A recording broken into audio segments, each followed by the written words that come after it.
Goldilocks and the Three Bears. Retold and illustrated by James Marshall. Once there was a little girl called Goldilocks. "What a sweet child," said someone new in town. "That's what you think," said a neighbor. One morning, Goldilocks' mother sent her to buy muffins in the next village. "You must promise not to take the shortcut through the forest," she said. "I've heard that bears live there."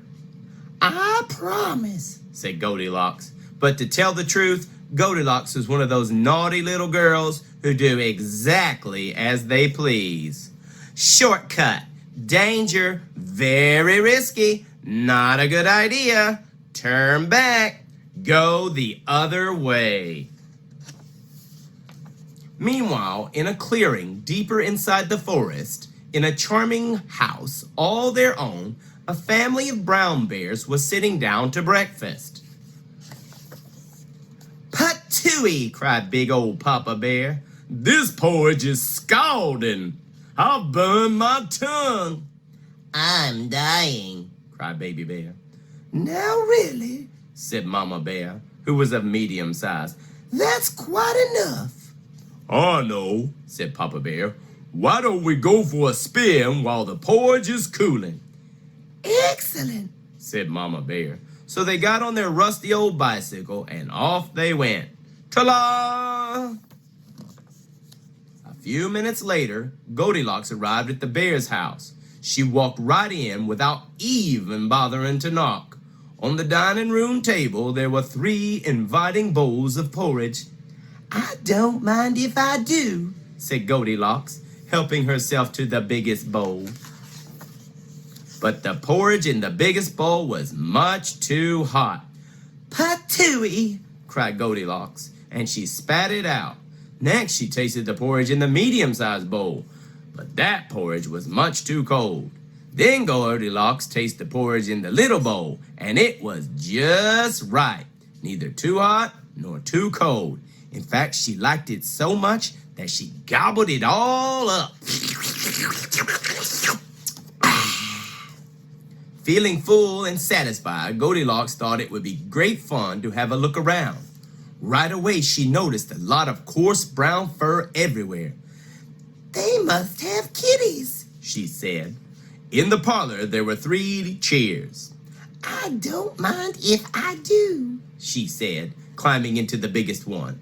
But the biggest chair was much too hard, and she just couldn't get comfortable. Next, she sat in the medium-sized chair, but that chair was much too soft, and she thought she might never get out of it.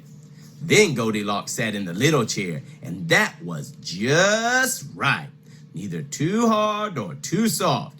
In fact, she liked it so much that she rocked and rocked until the chair fell completely to pieces. Kablam!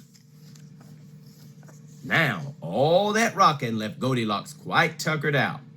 "I could take a little snooze," she said. So she went to look for a comfy place to nap. Upstairs, there were 3 beds. "I don't mind if I do," said Goldilocks, and she got into the biggest one. But the head of the biggest bed was much too high. Next, she tried the medium-sized bed, but the head of that bed was much too low. Then Goldilocks tried the little bed, and it was just right. Soon she was all nice and cozy and sound asleep. She did not hear the bears come home. Dum-da-dum-dum-dum. The 3 bears were mighty hungry, but when they went in for breakfast, they could scarcely believe their eyes. "Somebody's been in my porridge," said Papa Bear. "Somebody's been in my porridge," said Mama Bear. "Somebody's been in my porridge," said Baby Bear. "and eaten it all up." In the parlor, the 3 bears were in for another little surprise. "Somebody's been sitting in my chair," said Papa Bear. "Somebody's been sitting in my chair," said Mama Bear.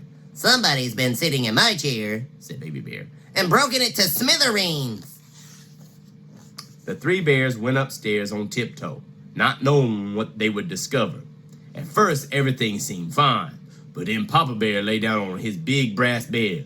"Somebody's been lying in my bed," he cried. He was not amused. "Egads!" cried Mama Bear. "Somebody's been lying in my bed." "Look!" cried Baby Bear. "Somebody's been lying in my bed and she's still there." "Now see here," roared Papa Bear. Goldilocks woke up with a start, and her eyes nearly popped out of her head. But before the bears could demand a proper explanation, Goldilocks was out of the bed, out of the window, and on her way home. "Who was that little girl?" asked Baby Bear. "I have no idea, Said Mama Bear. but I hope we never see her again." And they never did. The end.